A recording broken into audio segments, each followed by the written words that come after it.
ನಂದೀಶ್ವರರಿಗೆ ಅಲ್ಲಿ ಅನ್ನದ ರಾಶಿ ಮುಂದೆ ನಿಲ್ಲಿಸಿ ಪಾದ ಪೂಜೆ ಮಾಡ್ತೀವಿ. ಪಾದ ಪೂಜೆ ಮಾಡಿದಾಗ ಆ ಅನ್ನದ ರಾಶಿ ಮೇಲೆ ಆ ಬಸವನ್ನ ಪಾದ ಇಡಿಸ್ತೀವಿ. ಆ ಪಾದ ಇಡಿಸಿದಾಗ ಬಲಗಾಲಿಟ್ರೆ ಆ ವರ್ಷ ಒಳ್ಳೆ ಸುಭಿಕ್ಷ ಮಳೆ ಬೆಳೆ ಆಗುತ್ತೆ ಅಂತ. ಎಡಗಾಲಿಟ್ಟರೆ ಸ್ವಲ್ಪ ಮಳೆಗಾಲ ಕಡಿಮೆ, ಅನ್ನದ ಅಭಾವ ಒಂದು ಸ್ವಲ್ಪ ಅಂತ ಹೇಳಿ ಮೊದಲಿಂದ ಬಂದಂತಹ ಪದ್ಧತಿ, ಇತಿಹಾಸ ಉಳ್ಳವರು. ಮೊದಲಿಗೆ ಮರುಸಿದ್ದೇಶ್ವರನ ಪ್ರಸಿದ್ಧ ಕುಪ್ಪೂರ ಜಯನ ಜಾತ್ರಾ ಮಹೋತ್ಸವ 14, 15, 16. ಇವತ್ತು 14ನೇ ತಾರೀಕು ಧ್ವಜಾರೋಹಣ ಮೊದಲಿಗೆ. ಅದಾದ ನಂತರ ಗಣಪತಿ ಹೋಮ, ರುದ್ರಹೋಮ, ಆಮೇಲೆ ನವಗ್ರಹ ಹೋಮಗಳಿಂದ ಮುಖಾಂತರ ಇವತ್ತು ಜಾತ್ರೆ ಸ್ಟಾರ್ಟ್ ಆಗ್ತಾ ಇದೆ. ಇದು ಪ್ರತಿ ವರ್ಷ ಶ್ರೀ ಮರಳಪ್ಪ ಜಯನ ಜಾತ್ರೆ ಪ್ರತಿ ವರ್ಷ ಭಕ್ತರ ಕನಸು ಈಡೇರಿಸುವಂತಹ ಈ ಮರಳಪ್ಪಜ್ಜನ ಒಂದು ಇತ್ಯರ್ಥವಾಗುವಂಥದ್ದು. ಈ ಮರಳಪ್ಪಜ್ಜನ ಜಾತ್ರೆಗೆ ಭಕ್ತರು ಸಹ ಹೆಚ್ಚಿನ ಸಂಖ್ಯೆಯಲ್ಲಿ, ಸಾವಿರಾರು ಜನ ಸಂಖ್ಯೆಯಲ್ಲಿ ಭಕ್ತರುಗಳು ಆಗಮಿಸ್ತಿರ್ತಾರೆ. ನಾಳೆ ಬೆಳಿಗ್ಗೆ ಮರಳು ಸಿದ್ದೇಶ್ವರರ ಮಹಾ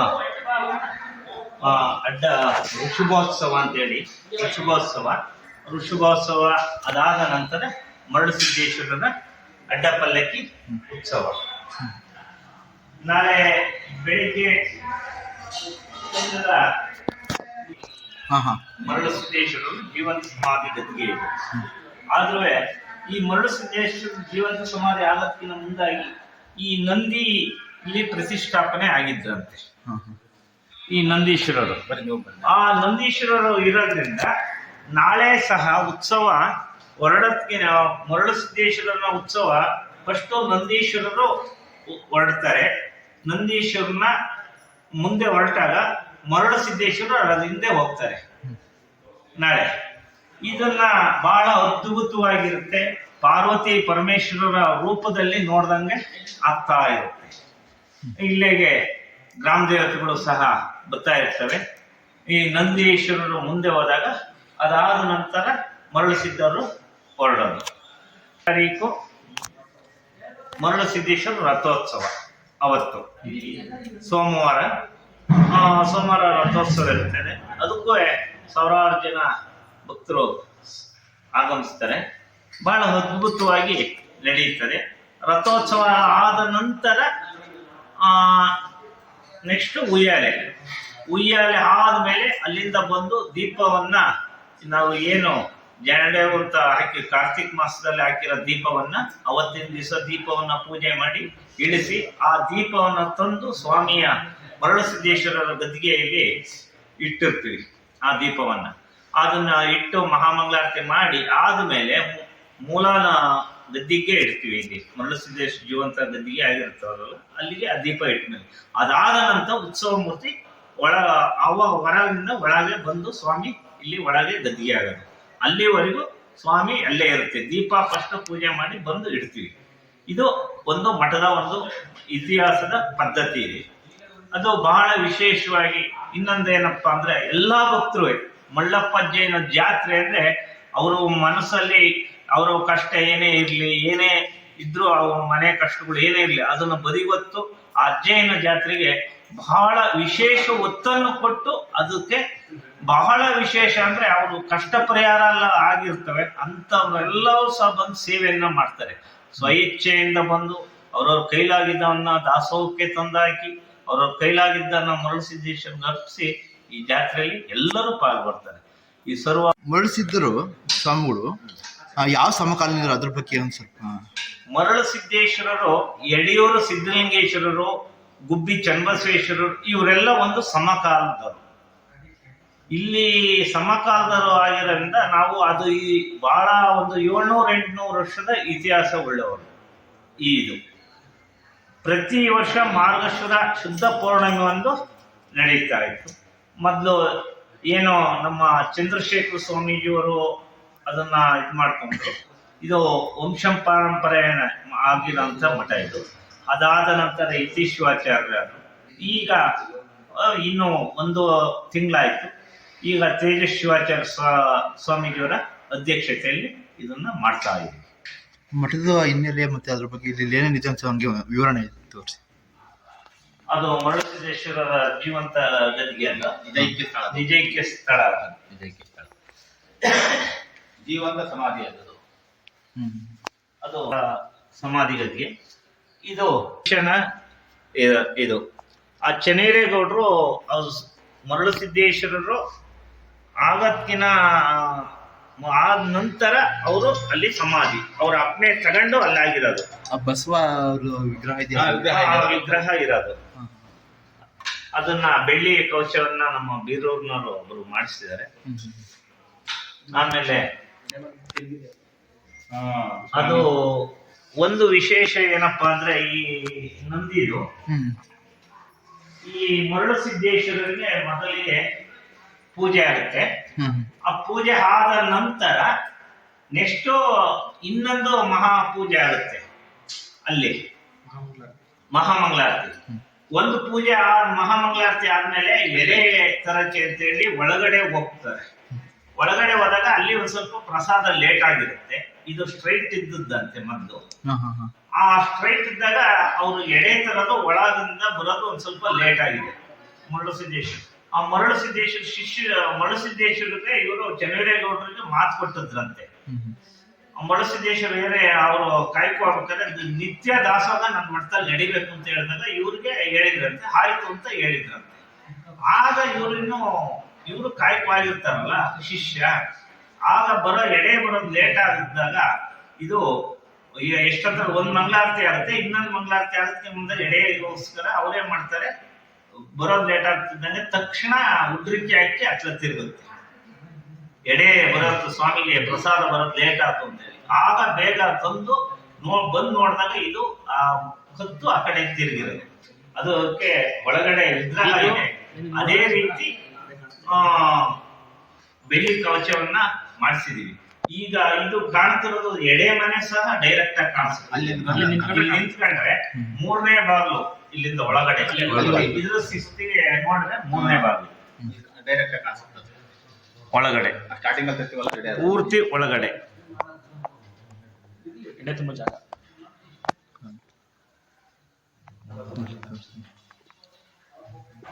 ಇದೆ. ಇನ್ನು ಆ ಸಂಧಿ ಕಾಣುತ್ತಲ್ಲ, ಅದು ಎಡೆ ಆ ಭಗವಾನ್ ಸ್ಥಳ, ಸ್ವಾಮಿಗೆ ಎಡೆ ತುಂಬಾ ಸ್ಥಳ. ಅದು ಮುಂದೆ ತೋರಿಸ್ತೀನಿ. ಅದನ್ನ ಮರಳುಸಿದ್ದೇಶ್ವರನು ಎಡೆ ತುಂಬದು ಎಲ್ಲಿ ಅನ್ನೋದು ಅದನ್ನು ತೋರಿಸ್ತೀನಿ. ಇದು ಈ ದೀಪವನ್ನ ಚಂದ್ರಶೇಖರ ಶಿವಾಚಾರ್ಯ ಸ್ವಾಮೀಜಿಯವರು ಹಚ್ಚಿರೋದು. ಮೊದಲು ಇದ್ದವರು ಹಿರಿ ಸ್ವಾಮೀಜಿಯವರು ಅಂತ ಆಗಿರೋದು ಇವರು 3ನೇ. ಈಗ ಮೊದಲೆಲ್ಲ ಈಗ ವೀರಪ್ಪದೇವರು, ಚನ್ನವೀರಗೌಡರು ಹಿಂಗೆ ಮಠವನ್ನ ನೋಡ್ಕೊಂಡು ಹೋಗ್ತಾ ಇದ್ರು. ಈಗ ಆಗಿರೋದು ಇವ್ರು 3ನೇದು. ಇದು ವಂಶಂ ಪಾರಂಪರೆ ಮಠ ಇದು. ಅದರಿಂದ ಈಗ 3ನೇ ಸ್ವಾಮೀಜಿಯವರು ಈಗ ತೇಜಸ್ ಶಿವಾಚಾರ್ಯ ಸ್ವಾಮೀಜಿಯವರು. ಯತೀಶ್ವರರು ಚಂದ್ರಶೇಖರ ಶಿವಾಚಾರ್ಯರು ಮೊದಲಿಗೆ, ಅದಾದ ನಂತರ ಯತೀಶ್ವರ ಶಿವಾಚಾರ್ಯರು, ಅದಾದ ನಂತರ ತೇಜಸ್ ಶಿವಾಚಾರ್ಯ ಸ್ವಾಮೀಜಿ ಅಂತ ಶಿಷ್ಯ ಗದ್ದಿಗೆ ರೈತಲ್ಲ ಮರಳುಸಿದ್ದೇಶ್ವರನ ಮುಂದೆ ಆ ಚನ್ನವೀರೇಗೌಡರು ಅವರ ಮನೆಯಲ್ಲಿ ಮರಳುಸಿದ್ದೇಶ್ವರರು ಇದ್ರಂತೆ. ಆ ಮರಳುಸಿದ್ದೇಶ್ವರರು ಇದ್ದಾಗ ವಾಕ್ ಬಂದ್ರಂತೆ ಉಪ್ಪೂರಿಂದ. ವಾಕ್ ಬಂದಾಗ ಇದೆಲ್ಲ ಮಳೆ ಇತ್ತಂತೆ. ಮಳೆ ಇದ್ದಾಗ ಓಂ ಪ್ರಥಮದಲ್ಲಿ ಎಲ್ಲ ಏನ್ ನೋಡಾದ್ರು ಅಂತ ಈ ಬಸವಣ್ಣ ಕಣ್ಣು ಬಿಟ್ಟು ನೋಡ್ತಾರಂತೆ. ಏನೋ ಹೊಳಿತೈತಲ್ಲ, ದೀಪದಂಗ ಹೊಳಿತೈತಲ್ಲ, ಅವ್ರು ಮರಳುಸಿದ್ದೇಶ್ವರ ಕಣ್ಣಿಗೆ ಕಾಣಿಸ್ತಂತೆ ಕಣ್ಣುಗಳು. ಏನೋ ದೀಪ ನೋಡ್ತಾರಂತೆ, ಕಣ್ಣು ಬಸವಣ್ಣನ ಕಣ್ಣು ಅವ್ರಿಗೆ ಕಂಡು ಅಂತೆ. ಇದು ನನಗೆ ಒಳ್ಳೆ ಸೂಕ್ತವಾದ ಸ್ಥಳ ಅಂತ ಹೇಳಿ ಆಗ ಇಲ್ಲಿ ಇದು ಸ್ವಸ್ತಿಕ್ ಅಂತ ಲಕ್ಷ್ಮಿ ಪ್ರದಕ್ಷಿಣೆ ಆಗ್ತದೆ. ನಮ್ಮ ಯತೀಶ್ವರಾಚಾರ್ಯ ಸ್ವಾಮೀಜಿಯವರು ಕೇದಾರ್ನಾಥ ಬದ್ರಿನಾಥ ಆ ಕಡೆ ಹೋದಾಗ ಆ ಭಾಗದಲ್ಲಿ ಇತ್ತಂತೆ ಈ ಟೈಪ್. ಅದನ್ನ ಫೋಟೋ ಹೊಡ್ಕೊಂಬಂದು ಮಧ್ಯದಲ್ಲಿ ಒಂದು ತ್ರಿಶೂಲ ಇತ್ತು. ಆ ತ್ರಿಶೂಲವನ್ನ ಪೂಜೆಗೆಲ್ಲ ಮಾಡಕ್ ತೆಗ್ದವ್ರೆ. ಇದು ಲಕ್ಷ್ಮಿ ಆಕಾರದಲ್ಲಿ ನೋಡ್ರಿ, ಅದು ಸ್ವಸ್ತಿಕ್ಕು. ರೈಟಿಂದ ನೋಡಿದ್ರೆ ಇದನ್ನ ನಮ್ಮ ಮನಸ್ಸಲ್ಲಿ ಏನಾರ ಇಷ್ಟಾರ್ಥವನ್ನ ಅಂದ್ಕೊಂಡು ಇದನ್ನ ಪ್ರದಕ್ಷಿಣೆ ಮಾಡಿದ್ರೆ ಇದು ವೈಬ್ರೇಷನ್ನೇ ಬೇರೆ ಆಗುತ್ತೆ, ಯಾರೇ ಆದ್ರೂ. ಬರಲ್ಲ ನಿಂತ್ಕೊಂಡ್ರು.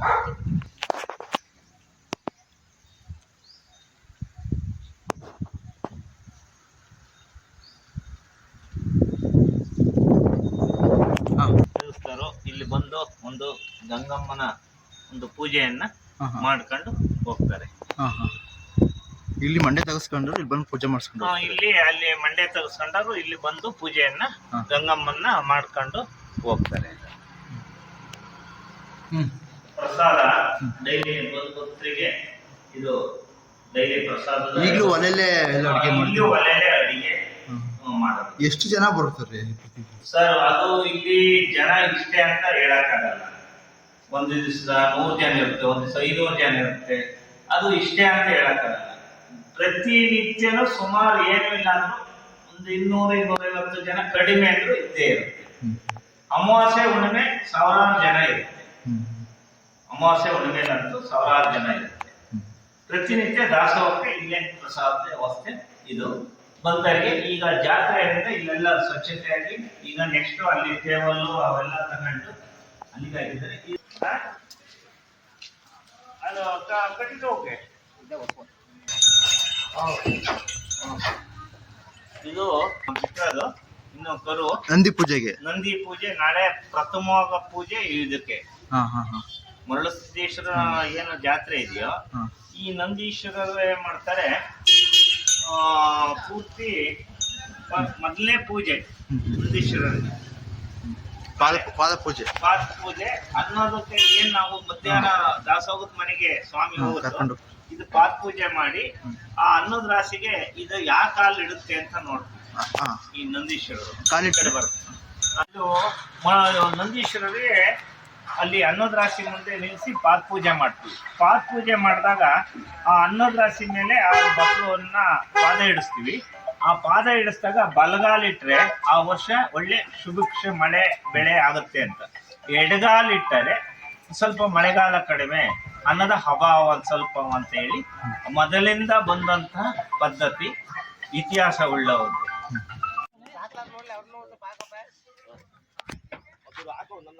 ನನ್ನ ಮೊನ್ನೆ ಸಹ 4 ಲೋಡ್ ತಂದು ಹಾಕಿದ್ವಲ್ಲ, ಹೊತ್ತು ಬಿಡು ಅದಕ್ಕೆ ತಂದು ಹಾಕಿದ್ದೇನೆ ಹೇಳ್ಬೇಕು.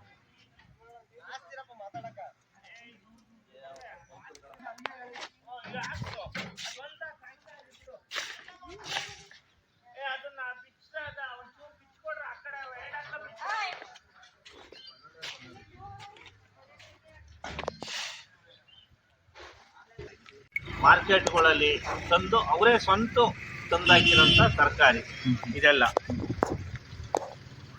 ಇದು ನಾಳೆ ಪ್ರಸಾದಕ್ಕೆ ಬೂಂದಿ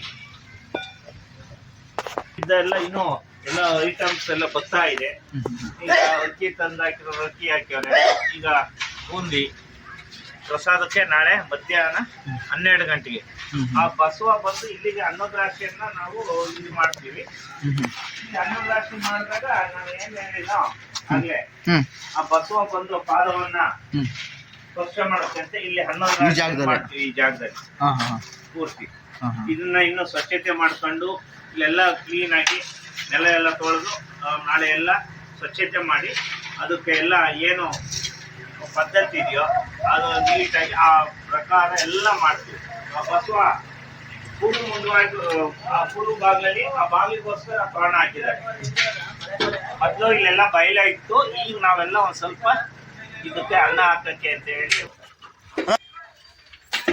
ಇವನು ದಿಬ್ಬೂರ ಅಡಿಗೆ ಭಟ್ಟ ದಿಬ್ಬೂರ ಅವನು ಒಂದು ಭಕ್ತಿಯ ಒಂದು ಅವನೇನು ದುಡ್ಡೇನು ನೀವು ಸ್ವಾಮಿ ಮಠದಿಂದ ನೀವು ಏನ್ ಕಾಣಿಕೆ ಕೊಡ್ತೀರೋ ಕೊಡಿ, ನಮ್ ಸ್ವಯಂ ಕೆಲವರು ಅವರೇ ಏನು ಬೇಡ ಅಂತ ಹೇಳಿ ಅವರೇ ಬರ್ತಾರೆ ಸೇವೆ ಮಾಡಕ್ಕೋಸ್ಕರ. ನಾವು ಅವರು ಸ್ವಯಂ ಪ್ರೇರಿತರಾಗಿ ಎರಡನೇ ಮೊದಲು ಬೇರೆ ಮಾಡ್ತಿದ್ದು, ಈಗ ಮೊನ್ನೆ ಪಟ್ಟಾಧಿಕಾರದಿಂದ ಮತ್ತೆ ಈ ವರ್ಷ ಜಾತ್ರೆ ಬೂಂದಿ ಅವರೇ ತಯಾರು ಮಾಡೋದು. ಇವರೇ ಬೂಂದಿಯನ್ನ ತಯಾರು ಮಾಡಿರೋದು. ನಾಳೆ ಅಡಿಗೆನೂ ಅವ್ರದ್ದೇ. ನಾಳೆ ಅಡಿಗೆ ನಾಳೆ ಈ ಜಾತ್ರೆ ಮುಗಿಯೋವರೆಗೂ 3 ದಿವಸ ಅವ್ರದ್ದೇ ಎಲ್ಲ. ಒಂದು ಸಮಾಧಿ ಆಗಿರೋಂಥ ಸ್ಥಳ ಇವತ್ತು ಯತೀಶ್ವರಾಚಾರ್ಯ ಸ್ವಾಮೀಜಿಯವರು. ಅವರು ಕನಸು ಏನಿತ್ತು? ಅವರ ಕನಸು ಬಹಳ ಇತ್ತು. ಆ ಕನಸನ್ನ ನಾನು ಅಲ್ಪ ಸ್ವಲ್ಪದಲ್ಲಿ ಮಾಡ್ಕೊಂಡು ಅವರು ಒಂದೊಂದು ಹಂತದಲ್ಲಿ ಭಕ್ತರ ನೆರವಿನಿಂದ ಪ್ರತಿಯೊಂದು ಅವ್ರ ಕನಸನ್ನ ಈಡೇರಿಸುವಂತ ಕೆಲಸವನ್ನ ನಾವು ಮಾಡ್ತಾ ಇದ್ವಿ. ಶಿವಾಚಾರ್ಯ ಸ್ವಾಮೀಜಿಯವರ ಕನಸು, ಅವರು ಲಿಂಗೈಕ್ಯರಾಗೋದಕ್ಕೆ ಮುಂದಾಗಿ ತೇರಿನ ಒಂದು ಕನಸು ಬಹಳ ಇತ್ತು. ಆ ತೇರನ್ನ ನಾನು ಮಾಡಿಸಿದ್ದೀನಿ. ಅದಾದ ಮೇಲೆ ಒಂದು ದಾಸೋಹದ ಮನೆ ಇತ್ತು, ಅದನ್ನ ಮಾಡಿಸ್ಬೇಕು. ಅದಾದ್ಮೇಲೆ ಆ ಮರುಳಸಿದ್ದೇಶ್ವರನಿಗೆ ಒಂದು ಬೆಳ್ಳಿ ಬಾಗಿಲವಾಡ ಮಾಡಿಸಿದ್ದೀನಿ, ಅವ್ರ ಕನಸನ್ನ ಇದ್ದಂತಹ ಕನಸು. ಆಮೇಲೆ ಮಠದ ಮುಂಭಾಗದಲ್ಲೆಲ್ಲ ಸ್ವಚ್ಛತೆಗಾಗಿ ಕಾಂಕ್ರೀಟ್ ಮಾಡಿಸಿದ್ದೀನಿ ಭಕ್ತರ ಸಹಕಾರದಿಂದ. ಪ್ರತಿಯೊಂದು ಒಂದೊಂದೇ ಹಂತವಾಗಿ ಹೋಗ್ತಾ ಇದ್ದೀನಿ. ಪ್ರತಿ ವರ್ಷ ಒಂದು ಜಾತ್ರೆಗೆ ಒಂದೊಂದು ಏನಾರು ಒಂದು ಕಾರ್ಯವನ್ನ ಮಾಡಬೇಕು ಅಂತ ನಂದು ಆಸೆ. ಅದು ಆ ಇದ್ರಲ್ಲಿ ನಾನು ಕಾರ್ಯವನ್ನ ಮಾಡ್ಕೊಂಡು ಹೋಗ್ತಾ ಇದ್ದೀನಿ.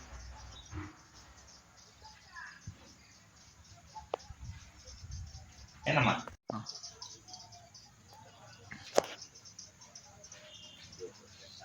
ಯತೀಶ್ವರಾಚಾರ್ಯ ಅವರ ಏನು ಕನಸು ಏನಿದೆ ಅವನ್ನೆಲ್ಲ ಈ ಭಕ್ತರ ಸಹಕಾರದಲ್ಲಿ ಹಿರಿಯರ ಸಹಕಾರದಲ್ಲಿ ಎಲ್ಲ ಸಹಕಾರದಲ್ಲೂ ನಾವು ಅದನ್ನು ನಡೆಸ್ಕೊಂಡು ಹೋಗ್ತೀವಿ ಅಂತ ಹೇಳ್ತಾ, ಮಠದ ಅಭಿವೃದ್ಧಿಗಾಗಲಿ ಏನೇ ಆಗಲಿ ಎಲ್ಲ ಮುಂದೆ ಇದನ್ನ ಚೆನ್ನಾಗಿ ಮಾಡ್ಕೊಂಡು ಹೋಗೋದಾಗಲಿ ಎಲ್ಲ ನಡೆಸ್ಕೊಂಡು ಹೋಗ್ತೀವಿ ಅಂತ ಹೇಳ್ತಾ, ಸುಮ್ಮನೆ ಒಂದು ಗದ್ದಿಗೆ ಇತ್ತು. ಇದನ್ನ ನಮ್ಮ ಸುಮ್ಮನೆ ಒಂದು ಕಲ್ಲಿನಲ್ಲಿ ಇತ್ತು. ಇದು ಸ್ವಚ್ಛತೆಯನ್ನ ನಮ್ಮ ಡಾಕ್ಟ್ರು ಜಗದೀಶ್ ಅವರು ಚಿಕ್ಕನಾಯಕನಹಳ್ಳಿಯವರು ಈ ಕಲ್ಲೆಲ್ಲ ಹಾಕಿ ಆ ಒಂದು ಈಶ್ವರ ಲಿಂಗವನ್ನ ಸ್ಥಾಪನೆ ಮಾಡಿಕೊಟ್ಟಿದ್ದಾರೆ. ಅವರ ಮನೆಯವರ ಆಸೆ ಅದು ಇತ್ತಂತೆ.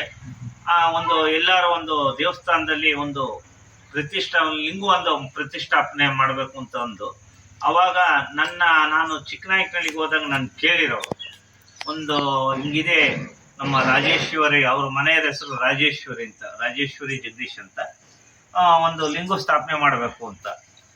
ಅದನ್ನ ಅವಾಗ ಕೇಳಿದಾಗ ನಾನು ನಮ್ಮ ಸ್ವಾಮಿ ಯತೀಶ್ವರಾಚಾರ್ಯ ಸ್ವಾಮೀಜಿ ಅವ್ರ ಮಾತಾಡಿದೆ. ಆ ಮಾತಾಡ್ದಂಥ ಸಂದರ್ಭದಲ್ಲಿ ಅವ್ರು ಏನು ಮಾಡಿರು, ಇಲ್ಲಿಗೆ ಮಾಡೋಕ್ಕೆ ಅಂತ ಹೇಳಿ ಅವರು ಒಂದು ಮಾರ್ಗದರ್ಶನ ಕೊಟ್ಟರು. ಅದನ್ನು ಸ್ವಂತ ಅವರ ಓನ್ ಖರ್ಚಿನಲ್ಲೇ ಜಗದೀಶ್ ಡಾಕ್ಟರ್ ಅವರು ಇದನ್ನು ಒಂದು ಗದ್ದಿಗೆಯನ್ನು ಸ್ವಲ್ಪ ಗೋಪುರ ಎಲ್ಲ ಕಟ್ಟಿಸಿ ಒಂದು ಸ್ವಚ್ಛತೆಯನ್ನು ಮಾಡಿ ಕೊಟ್ಟಿದ್ದಾರೆ.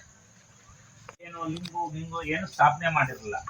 ಅದೇನಿದೆಯೋ ಆ ಥರ ಗದ್ದಿಗಳು ಅವಿದ್ದು. ಇದು ನವಗ್ರಹಗಳು ಮಠದ ಹತ್ರ ಇದ್ದು ನಮ್ಮ ಯತೀಶ್ವರಾಚಾರ್ಯ ಸ್ವಾಮೀಜಿಯವರು ಇಲ್ಲ ನಮ್ಮ ಇಲ್ಲಿಗೆ ಮಾಡಿರೋ ಒಳ್ಳೆ ಅನುಕೂಲ ಆಗುತ್ತೆ ಅಂತ ಹೇಳಿ ಅವರು ಸ್ಥಾಪನೆ ಮಾಡಿಸಿ ಆದಮೇಲೆ ಒಂದೊಂದೇ ಇದನ್ನ ಒಂದು ನಮ್ಮ ಡಾಕ್ಟ್ರು ರೆಡಿ ಮಾಡಿಸಿರೋ ಒಂದೊಂದೇ ಹಂತವಾಗಿ ಒಂದು ಕನಸನ್ನು ಈಡೇರಿಸ್ಕೊಂಡು ನಾವು ಹೋಗ್ತಾ ಇದ್ದೀವಿ.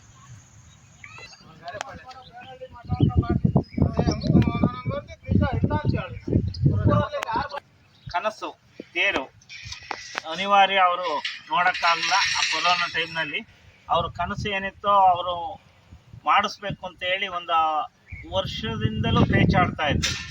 ಇನ್ನೇನು ಕೆಲಸ ಸ್ಟಾರ್ಟ್ ಆಗಬೇಕಾಯ್ತು ಅಷ್ಟೊತ್ತಿಗೆ ಅವರು ಕೊರೋನಾ ಟೈಮ್ನಲ್ಲಿ ತೀರೋದು. ಅವ್ರ ಕನಸಿನ ತೇರಿದು.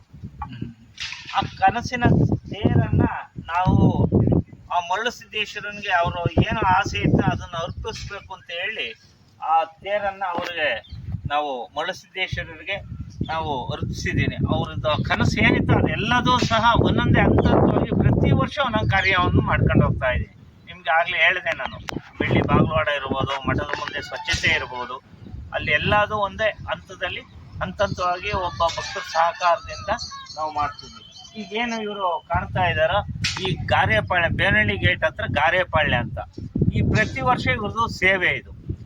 ಈಗ ನಾವು ಏನು ಮಠದ ಮುಂದೆ ಜಾಂಡೆ ಹಾಕೋದ್ರಿಂದ ಈಗ 1.5 ತಿಂಗಳಲ್ಲಿ ನಾವೇನು ಮಠದ ಮುಂದೆ ಜಾಂಡೆ ಹೋಗ್ತೀವೋ ಅವತ್ತಿನ ದಿವಸ ಎಲ್ಲರೂ ಬಂದು ನಿಂತು ಆ ಕಾರ್ಯಕ್ರಮದಲ್ಲಿ ಅವರೇ ನಿಂತು ಮಾಡ್ತಿರ್ತಾರೆ, ಸ್ವಯಂ ಇರ್ತಾರೆ. ಈ ತೇರು ವರ್ಷದಿರ್ಬೋದು, ಅದಕ್ಕೆ ಮಾವಿನ ಸೊಪ್ಪು ಕಟ್ಟೋದು, ಪ್ರತಿಯೊಂದು ಎಲ್ಲ ಸ್ವಾಮಿ ನೆಲೆಯ ನಿಂತಾದ್ಮೇಲೆ ತೇರು ಒಳಿ ಕೆಳೆದು ಹೋದ್ಮೇಲೆ ಅವರು ಏನೋ ಪ್ರಸಾದ ತೇರಿನ ಹತ್ರ ಏನು ಪ್ರಸಾದ ಇರುತ್ತೋ ಅದು ಇಸ್ಕೊಂಡು ಅವರು ಮನೆಗೆ ಹೋಗ್ತಾರೆ. ಇದರಲ್ಲಿ ಯಾವುದೇ ಒಂದು ಕೂಲಿ ಆಗಲಿ ಯಾವುದೇ ಕೂಲಿ ಕಾಸು ಏನೂ ಇಲ್ಲ. ಅವರು ಸ್ವಂತ ಅದು ಕಸುಬು. ಒಂದು ತೇರು ಆಚೆ ಕೆಳಿಬೇಕಾದ್ರೂ ಸಹ ಅವರೇ ಮುಂದೆ ನಿಂತು ಬಂದು ಅದಕ್ಕೆ ಪೂಜೆ ಮಾಡಿ, ನಿನ್ನೆ ಅದನ್ನ ಪೂಜೆ ಮಾಡಿ ಹೊರಗೆ ಕೆಳ್ತಿದ್ದಾರೆ. ಎಷ್ಟು ಅಡಿ ಇದೆ ಇದು ಎತ್ತರ? ಇದು 33 ಅಡಿ ಬರುತ್ತೆ. ಟೋಟಲಿ ಕಳಶ ಎಲ್ಲ ಸೇರಿದ್ರೆ 35 ಅಡಿ ಬರುತ್ತೆ ಕಳಶ ಹಾಕೋದು. ಎಲ್ಲಿಂದ ಎಲ್ಲಿಗೆ ಹೋಗುತ್ತೆ ಈ ತೇರು? ಇಲ್ಲಿಂದ ತೇರು ಆ ದಾಸೋಗದ ಮನೆ ಏನ್ ಕಾಣ್ತಾ ಇದೆಯಾ ಅಲ್ಲಿವರೆಗೂ ಹೋಗುತ್ತೆ. ಇದನ್ನ ತೇರಿನ ಮಂಟಪ ಅದನ್ನು ಸಹ ಅವ್ರು ಕನಸುತ್ತು. ಇದನ್ನ ನಮ್ಮ ಬೆಡ್ತಳ್ಳಿ ಮುರಳಸಿದ್ದೇಶ್ವರರ ಭಕ್ತವೃಂದ ಅಂತ ಏನಿದೆಯೋ ಆ ಭಕ್ತರಿಗೆ ಹೇಳ್ದೆ ನಾನು, ಹಿಂಗಿದೆಯಪ್ಪ, ನೀವು ನಮ್ಮ ಸ್ವಾಮೀಜಿಯವರು ಇದ್ದರೆ ಏನೋ ಮಾಡೋರು, ನೀವು ಇದನ್ನ ಮಾಡಿಕೊಡ್ಬೇಕು ಅಂದಾಗ ಅವರು ಸಹ ಸ್ವಂತ ಅವರೆಲ್ಲರೂ ಅವ್ರು ಏನೋ ಒಂದು 30-40 ಮನೆ ಇದ್ದಾರೆ ಮಠದ ಭಕ್ತರು, ಅವರೇ ಎಲ್ಲ ಇದಕ್ಕೆ ಮಾಡಿಕೊಟ್ರು. ಇದನ್ನು ಅಷ್ಟೇ ನಾವು ಭಕ್ತಾದಿಗಳನ್ನೆಲ್ಲ ಕೇಳಿದ್ರು. ಒಬ್ಬೊಬ್ರು ಒಂದೊಂದು ಚಕ್ರ ಅಡಿಗಿಷ್ಟು ಅಂತ ಹೇಳಿ ದುಡ್ಡು ಕೊಟ್ಟರು. ಏನೋ ಅವ್ರ ಕೈಲಾದಂಥ ಸೇವೆಯನ್ನು ಭಕ್ತರು ಸಹ ಇದಕ್ಕೆ ಸಹಕರಿಸಿರು. ಎಲ್ಲ ಊರು ಎಲ್ಲ ಗ್ರಾಮಸ್ಥರು, ಕೆಲವೊಂದು ಮಠದ ಗ್ರಾಮಸ್ಥರು ಏನು ಇದ್ದಾರೋ ಎಲ್ಲರೂ ಸಹಕರಿಸ್ಯಾರ ಈ ತೇರಿ. ಅದಾದ ನಂತರ ಇದು ಉಯ್ಯಾಲೆ ಅಲ್ಲಿ ಮುಗಿಸಿ ಬಂದು ಆದ್ಮೇಲೆ ಇಲ್ಲಿ ಉಯ್ಯಾಲೆ ಮಂಟಪಕ್ಕೆ ಆಗಮಿಸ್ತಾರೆ. ಇದು ನಮ್ಮ ಶೆಟ್ಟಿ ಕೆರೆಯರು ದಾವಣಗೆರೆಯಲ್ಲಿದ್ದಾರೆ. ಚೆನ್ನಪ್ಪ ಅಂತ ಹೇಳಿ ಅವರು ಲಿಂಗೈಕ್ಯ ಇದ್ದಾರೆ. ಚೆನ್ನಪ್ಪ ಅನ್ನೋರು ಭಾರತಿ ಅಂತ ಹೇಳಿ, ಭಾರತಿ ಚೆನ್ನಪ್ಪ ಅಂತ ಹೇಳಿ ಅವರು ಇದರಿಂದ ಪೂರ್ತಿ ಒಂದು ಖರ್ಚನ್ನ ಅವರೇ ವಹಿಸ್ಕೊಂಡು ಅವ್ರಿಗೇನೋ ಮರಳಿಸಿದ್ದ ಒಂದು ಮನ ಕೊಟ್ಟದಂತೆ. ನನ್ನ ಮನಸ್ಸಲ್ಲೂ ಒಂದು ಅದಿತ್ತು. ಯತೀಶ್ವರಾಚಾರ್ಯ ಸ್ವಾಮೀಜಿಯವರ ಕನಸು ಸಹ ಅದಿತ್ತು. ಅದನ್ನ ನೆರವೇರಿಸಿ ಅವರೇ ಓನ್ ಖರ್ಚಲ್ಲಿ ಪೂರ್ತಿ ಅವರೇ ಮಾಡಿಸಿಕೊಟ್ಟಿರೋದು ಇದು ತೇರಿನ ಮಂಟಪ ಇದು.